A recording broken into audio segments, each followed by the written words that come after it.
नमस्कार साथियों। तो आज है 12 जनवरी 2026। दोस्तों बात करेंगे इस वीडियो में कुछ इंपॉर्टेंट कंपनी की शेयर्स के ऊपर, कुछ इंपॉर्टेंट अपडेट्स है, कुछ इंपॉर्टेंट न्यूज़ है। तो चलिए एक एक करके कवर करते हैं। तो सबसे पहले हम बात करेंगे एक बड़े बैंक, कोटक महिंद्रा बैंक। देखिए वैसे आज सेकेंड हाफ तो बहुत ही बढ़िया था मार्केट के लिए, शुरू में थोड़ा गिर गया था, वो अलग मैटर है। एनीवे तो कोटक महिंद्रा बैंक की शेयर आज क्लोजिंग दिया 2134 रुपए, लगभग 0.34% गेनिंग के साथ। तो मतलब थोड़ा सा गेनिंग के साथ क्लोजिंग दिया। अब दोस्तों क्या आपको पता है, अगर आप कल कोटक बैंक की शेयर खरीद लिया तो आप एलिजिबल शेयर होल्डर बन जाएंगे स्टॉक स्प्लिट पाने के लिए, वो भी 1:5 रेशियो में। क्योंकि कंपनी जो स्टॉक स्प्लिट का अनाउंसमेंट किया था, जिसका एक डेट फिक्स किया 14 जनवरी के दिन, मतलब परसों बुधवार के दिन, तो आपके हाथ में एक दिन बचा है। तो कल दोस्तों लास्ट चांस स्टॉक स्प्लिट को पाने के लिए। और उसके साथ साथ ये भी याद रखिए कि 14 तारीख मतलब परसों शेयर प्राइस जो है 1/5 हो जाएगा। ठीक है। अच्छा बाकी बात करते कि अलग से क्या कहूँ, बड़े बैंक है, अच्छी बैंक है, और ऑब्वियसली पिछले कुछ महीनों पे हमने देखा कि जो बैंकिंग शेयर थोड़ा सा रिकवर करने के बाद थोड़ा सा कंसोलिडेट भी कर रहा है। चाहे हम एचडीएफसी बैंक की बात करें या आईसीआईसीआई बैंक की बात करें, एसबीआई की बात करें, बट ओवरऑल बात करें, देखिए भारत जैसे ऐसे डेवलपिंग नेशन से डेवलप नेशन की तरफ बढ़ेगा, उतना ज़्यादा देखिए कंपनी आएगा। कंपनी बाकी कंपनीज की मैं बात कर रहा हूँ, तो कहीं ना कहीं बैंक बहुत बेनिफिट मिलेगा। बैंक को क्यों बेनिफिट मिलेगा? क्योंकि बैंक की मेन जो काम क्या होता है, लोन प्रोवाइड करना। तो आप खुद ही सोचिए कि जब कोई बिजनेस, कोई कंपनी बनाएगा या बढ़ाएगा, मतलब बिजनेस एक्सपैंड करेगा, तो क्या चाहिए? ऑब्वियसली बैंक से लोन चाहिए। तो जिस वजह से हमने देखा कि बैंकिंग सेक्टर दोस्तों इतना टफ सिचुएशन पे भी बहुत बेहतरीन काम कर रहा है। ठीक है। सो कोटक बैंक के ऊपर कल नजर रखना, और जो अभी मैं आपको स्टॉक स्प्लिट के ऊपर अपडेट दिया उसको भी याद रखना। ठीक है। अच्छा चलो आगे बढ़ते हैं। अच्छा वैसे आज टीसीएस का भी रिजल्ट आउट हुआ, ऑलरेडी आपको मैं दिन की सेकंड वीडियो में दे चुका हूं। अगर आपने नहीं देखा एक बार प्लीज चेकआउट करके जरूर आइए। अच्छा एचसीएल टेक्नोलॉजी का भी आज रिजल्ट आउट हुआ। अब देखिए कल मैं आपको थोड़ा सा प्रीव्यू भी दिया था, मतलब ब्रोकरेज फर्म की तरफ से क्या प्रीव्यू आया था कि एचसीएल टेक की रिजल्ट इस बार बढ़िया हो सकता है, मतलब मार्जिन इंप्रूव करेगा, इवन प्रॉफिट भी बढ़ सकता है, अनफॉर्चुनेटली। जी हाँ। अच्छा पहले आप देख ही लीजिए, बाद में बात करेंगे। देखिए देखिए कंपनी की इनकम की बात करें, दिसंबर 2024 में था 29,890 करोड़। चलो ठीक है, कंपनी की इनकम इस बार बढ़ के 33,872 करोड़ पहुंच चुका है, तो अच्छा खासा ग्रोथ हुआ, इसमें कोई संदेह नहीं है। इवन कंपनी की क्वार्टरली बेसिस पे इनकम भी काफी इंक्रीज हुआ, 31,942 करोड़ से बढ़ के 33,872 करोड़। इवन थोड़ा थोड़ा करके हमें इंक्रीज देखने को मिला, तो अच्छी बात है, इनकम तो बढ़ गया। बट कंपनी दोस्तों यहाँ पे मार्जिन के मुद्दों पे मैं कहूँगा फेल कर गया, क्योंकि जो ब्रोकरेज फर्म द्वारा रिव्यू आया था वहां पे साफ लिखा था कि इस बार मार्जिन इंप्रूव हो सकता है, बट इंप्रूव होना तो बहुत दूर की बात है।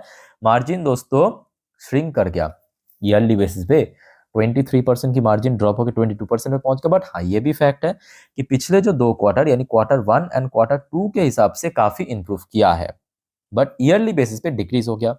अच्छा साथियों, अगर आपने टीसीएस की रिजल्ट देखा तो आपको पता होगा टीसीएस कहाँ पे लैग किया था।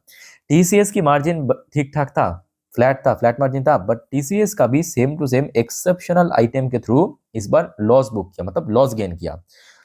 एग्जैक्टली सेम एचसीएल टेक्नोलॉजी भी इस बार एक्सेप्शनल आइटम या अदर्स इनकम के थ्रू 571 करोड़ की नुकसान हुआ, जबकि पिछले साल 477 करोड़ की प्रॉफिट मतलब इनकम हुआ था कंपनी को पॉजिटिव में, और पिछले क्वार्टर में भी 415 करोड़ की पॉजिटिव में इनकम हुआ था। ठीक है। इस बार वहां पे नुकसान हुआ, और जिसके चलते क्या हुआ पता है?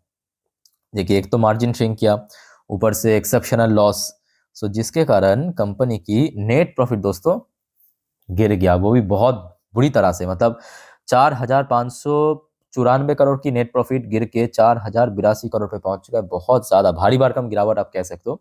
सिक्वेंशियली मतलब क्वार्टरली बेसिस पे भी 4,236 करोड़ से गिर के 4,082 करोड़ पे पहुंच चुका है, और अर्निंग पर शेयर यानी ईपीएस वो भी एकदम से कम हो गया।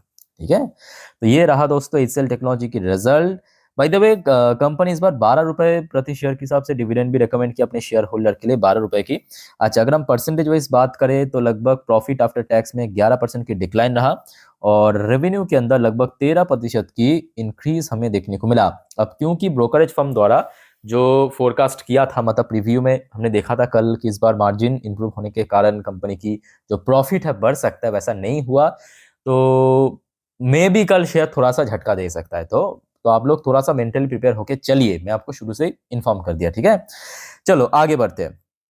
शक्ति पाम वैसे आज काफी शक्ति प्रदर्शन किया। हाँ, ये भी फैक्ट है कि बाजार की सेंटीमेंट सेकेंड हाफ में काफी बढ़िया था, बट रीजन दोस्तों कुछ और भी है। शक्ति पाम की शेयर आज क्लोजिंग दिया 722 रुपए पे, लगभग 5.38% तेजी के साथ। तो शक्ति पाम को मिल गया 654 करोड़ की एक ऑर्डर, बढ़िया ऑर्डर कंपनी सिक्योर किया कर्नाटका रिन्यूएबल एनर्जी डेवलपमेंट की तरफ से, ये ऑर्डर कंपनी को दिया है, ठीक है। सो दैट्स वाई शेयर आज बहुत ही बढ़िया मूड में था, शुरू से ही मूड में अच्छा था। बीच में हमने देखा था बाजार लगभग वही 11 साढ़े 11 बजे तक एकदम से नीचे की तरफ डाउनवर्ड मूवमेंट चल रहा था, उसके बाद एकदम से स्पाइक कर गया। तो सेम टू सेम मूवमेंट यहाँ पे भी देखने को मिला और कहीं ना कहीं शेयर बहुत ही बढ़िया लेवल पे क्लोजिंग दिया। बात ये भी है कि शेयर पिछले 1-1.5 साल से काफी गिर भी चुका है, इस चीज को भी आप इग्नोर नहीं कर सकते। मतलब शेयर की अगर आप देखेंगे जो लाइफ टाइम हाई है तकरीबन 1300 रुपए के आसपास, तो अब जरा सोचिए 1300 रुपए की शेयर अभी रिसेंटली 550 में पहुंच गया था, और अभी शेयर थोड़ा थोड़ा रिकवरी कर रहा है, बट फिर भी बहुत ज्यादा भी रिकवरी बाकी है। मतलब रिसेंटली अगर हम बात करें दिसंबर की, ये देखिए सेकंड और थर्ड वीक पे शेयर लगभग 780 तक पहुंच गया था। तो इमीडिएटली अगर हम बात करें तो शेयर के लिए 780 से लेके 800 ये बहुत इंपॉर्टेंट जोन है, ठीक है। सो लेट्स सी क्या होता है। चलो आगे बढ़ते हैं। अच्छा, इरेडा, कल आपको मैं क्या कहा था याद है ना, कि अगर बाजार की सेंटीमेंट साथ दे दिया ना, मतलब बाजार की मूड फूड अगर बढ़िया रहा तो आई थिंक शेयर तो चलेगा, बिकॉज कंपनी की रिजल्ट काफी बढ़िया रहा है ना। अब ये भी फैक्ट है कि आगे बजट है, आज आपके 12 तारीख 1 फेब को बजट होगा। इस बार बजट में पावर सेक्टर भी इंपॉर्टेंट है, ओके। बट प्रॉब्लम क्या मालूम है कि चलो ठीक है, एक दिन तो चल गया 3-4% ऊपर मूवमेंट देने के बाद क्लोजिंग, इवन आज वॉल्यूम भी अच्छा था, वॉल्यूम अच्छा था। मतलब अगर आप देखेंगे टोटल वॉल्यूम 5 करोड़ के ऊपर हमें देखने को मिले, देखिए 5 करोड़, जो कि पिछले मुझे नहीं लगता कि 6-7 महीने पे 5 करोड़ की वॉल्यूम हमें देखने को मिला था कभी, है ना।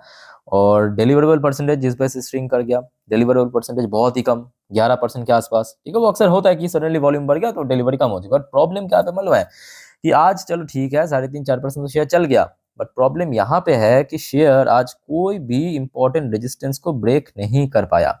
इंपॉर्टेंट रेजिस्टेंस मतलब इमीडिएटली 150 का लेवल उसको ब्रेक नहीं कर, मतलब देखिए उसके आसपास भी इवन नहीं पहुंचा है, बट फिर भी 145 के आसपास भी शेयर नहीं पहुंचा। तो मतलब आज जो हमें मूवमेंट देखने को मिला ये कहीं ना कहीं देखा जाए एक फ्री मूवमेंट आप कह सकते हो। जब तक ना रेजिस्टेंस ब्रेक कर जाए तब तक देखिए मैं कहूंगा ज्यादा खुश होने की जरूरत बिल्कुल नहीं है। बट हाँ, इतना तो सही है कि कंपनी की Q3 की रिजल्ट एक्चुअली काफ़ी बढ़िया रहा।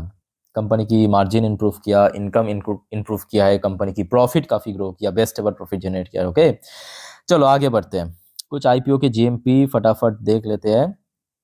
जैसे कि अरमर सिक्योरिटी 1.75% की प्रीमियम, अमागी मीडिया लैब्स 4.5% की प्रीमियम, इंडो एसएमसी 24% की प्रीमियम, ग्री रिन्यू 5.5% का प्रीमियम चल रहा है, अवाना 27% की प्रीमियम, डिफरेल 10.5% का प्रीमियम, भारत कोकिंग कोल बहुत तगड़ा प्रीमियम चल रहा है 46% की प्रीमियम। अभी आज देखिए 33 गुना आज इसमें अप्लाई करने के लिए दूसरा दिन 33-34 गुना के आसपास पहुंच चुका है, बहुत तगड़ा रिस्पॉन्स मिल रहा है, ठीक है।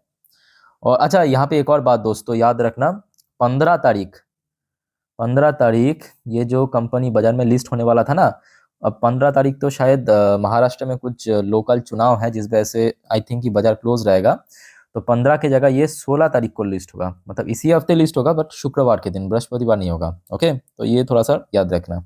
अच्छा, गैबियन टेक्नोलॉजी 38% की प्रीमियम चल रहा है ग्रे मार्केट में। चलो आगे बढ़ते अगले टॉपिक पे, बट उसके पहले साथियों आप सभी को रिक्वेस्ट करूंगा, अगर आपको वीडियो अभी तक अच्छा लगा, इन्फॉर्मेटिव लगा, प्लीज वीडियो को लाइक करना और प्लीज चैनल को सब्सक्राइब करके जरूर रखना ऐसे इन्फॉर्मेटिव वीडियो हर वक्त पाने के लिए। और याद रखना दोस्तों, नेक्स्ट जो वीडियो आएगा मतलब आज रात की 10:30 की वीडियो, जिस पर हम बहुत सारी इंपॉर्टेंट जानकारी मार्केट से रिलेटेड आपके साथ में शेयर करूंगा, साथ साथ ग्लोबल मार्केट का हालचाल या नेक्स्ट डे मार्केट प्रेडिक्शन, तो बहुत सारे इंपॉर्टेंट टॉपिक कल के लिए इंपॉर्टेंट है। सो प्लीज देखना मत भूलिएगा। और रात की जो 12 बजे की वीडियो आएगा जिस पर हम जियो पॉलिटिकल टॉपिक को सेपरेटली कवर करेंगे। बहुत सारे आप खुद ही समझ पा रहे हो कि आज की डेट में जियो पॉलिटिक्स के साथ मार्केट की कितना डीप कनेक्शन है ना। डीप बताना भी गलत होगा, एक्चुअली डायरेक्ट कनेक्शन है, ओके। सो चैनल को सब्सक्राइब करके रखना, जानकारी ले लेना जरूर, ठीक है। वैसे दोस्तों आपको पता होगा रिसेंटली एक न्यूज़ काफ़ी ज़्यादा सर्कुलेट हो रहा था कि जर्मनी की जो थ्राइसन ग्रुप इनके साथ भारत की जो मजगांव डॉक, इन दोनों के बीच पार्टनरशिप हुआ। लगभग 8 $8 बिलियन की डील। तो आज कंपनी की तरफ से ऑफिशियली कंफर्मेशन आ चुका है, और कहीं ना कहीं देखा जाए कल इसके ऊपर कैसा रिएक्ट करेगा वो तो आप भी बताइएगा कमेंट बॉक्स में। मैं कुछ नहीं बताऊंगा, मैं कल बताऊंगा करने के बाद। ये देखिए आज रात की खबर है, मतलब बाजार क्लोज होने के बाद ही शाम के वक्त की अपडेट है। मजगाओ डॉक कंफर्म, मतलब ऑफिशियली मैं आपको थोड़ा पढ़ के सुनाता हूँ। और आपको पता होगा अभी रिसेंटली जर्मन की जो लीडर्स है, मतलब चांसलर जिसको कहते हैं, वो अभी भारत में है, और यही डील दोस्तों फाइनलाइज्ड हुआ है। ठीक है, ये देखिए current status of German submarine talk. The company has acknowledge that negotiation with German authorities are actively progressing through specific detail about the lifetime and technical specification have not been disclosed. The $8 billion contract value indicate the substantial scale of this potential defense partnership. ये company की तरफ से दोस्तों official confirmation आ चुका है। ये देखिए company current focus. ठीक है, ये देखिए।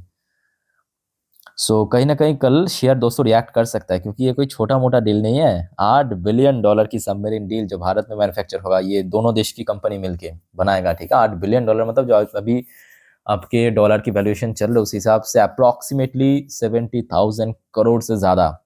ओके, सो लेट्स सी क्या होता है कल, इसके ऊपर नज़र जरूर रखना दोस्तों, इंपॉर्टेंट शेयर। अच्छा, नेक्स्ट आ जाइए आपके रिलायंस इंडस्ट्री, अंबानी जी की कंपनी। दमदार खबर, अंबानी जी भाई रुकने का नाम ले रहा है, बहुत बेहतरीन काम कर रहा है। अच्छा, अंबानी जी ने अभी डिसाइड किया बैटरी मैन्युफैक्चर करने का। Battery manufacturing plan on track, 2026 target unchanged. कुछ बड़ा दोस्तों करने जा रहा है बैटरी मैन्युफैक्चरिंग, याद रखना। और रिलायंस की अगर हम बात करें, शेयर रिसेंटली अपना ऑलमोस्ट लाइफ टाइम हाई पे पहुंच गया, तो उसके बाद थोड़ा सा अभी बाजार की सेंटिमेंट भी पिछले हफ्ते काफ़ी वीक था, ये भी फैक्टर, और शेयर भी काफ़ी गिर गया। अब देखना होगा कि अगेन शेयर 1,500 को कब तक रिक्लेम कर पाते हैं, क्योंकि अभी 1,500 की लेवल इंपॉर्टेंट, बिकॉज इसके पहले बार बार यहाँ पे सपोर्ट मिल रहा था। अच्छा, उसके बाद आ जाइए एक और सरकारी company power finance, PFC. PFC की शेयर भी वैसे आज बहुत तगड़ा मूड में था। पीएफसी आरईसी दोनों जुड़वा भाई, बहुत ही बढ़िया लेवल पे क्लोजिंग। और आज ये आज रात की अपडेट है, PFC plan to raise up to 5,000 crore, 5,000 crore की फंड रेज करेगा। कौन सी रूट में? एनसीडी के रूट में। एनसीडी मतलब नॉन कन्वर्टेबल डिवेंचर, यानी एक टाइप का बॉन्ड। और आपको मैं इसके पहले भी समझाया था कि कोई कंपनी जब फंड रेज करता है बॉन्ड के थ्रू, उसमें गेनिंग होता है। क्यों होता है? क्योंकि करेंट वैल्यूएशन के ऊपर करता है कंपनी। ठीक है, और बाकी इसके बारे में क्या कहूँ, अच्छी कंपनी है। ऑब्वियसली फंडामेंटल बहुत ही स्ट्रॉन्ग, पी रेशियो बहुत ही कह सकते हो कि कम है, 4-5 की पी रेशियो में चल रहा है। आप डिविडेंड यील्ड देख सकते हो, मार्केट वैल्यूएशन देख सकते हो, प्रॉफिट ग्रोथ, और बहुत जल्दी कंपनी की रिजल्ट भी आउट होगा। इवन कंपनी इस बार भी डिविडेंड, वो तो हर बार की है, हर एक क्वार्टर के साथ ही कंपनी डिविडेंड पे करता है, और इस बार भी आई थिंक दे सकता है। ठीक है, ओके, सो इसके ऊपर नजर रखना। बट हाँ, ये भी फैक्ट है कि 2025 की वही चुनाव के बाद, 2024 की चुनाव के बाद से अभी तक शेयर एक्चुअली बहुत गिर चुका है। 550 की शेयर अभी रिसेंटली 350 तक पहुंच गया था, अभी थोड़ा थोड़ा रिकवर कर रहा है। ठीक है, अच्छा दोस्तों, एक और शेयर के बारे में आपको मैं जानकारी दूंगा, बट अभी नहीं। अभी क्यों नहीं? क्योंकि बैंक ऑफ महाराष्ट्र दोस्तों, याद रखना, कल 13 तारीख बैंक की रिजल्ट आउट होगा। ठीक है, बैंक ऑफ महाराष्ट्र की रिजल्ट आउट होगा Q3 की, और आते ही दोस्तों मैं आपको इन्फॉर्म कर दूंगा रिजल्ट के बारे में। सो दोस्तों, चैनल को सब्सक्राइब करके रखिए, और कोई आपका कंफ्यूजन डाउट्स है कमेंट करके पूछिए। मिलते हैं नेक्स्ट वीडियो में, टेक केयर, बाय बाय, जय हिंद।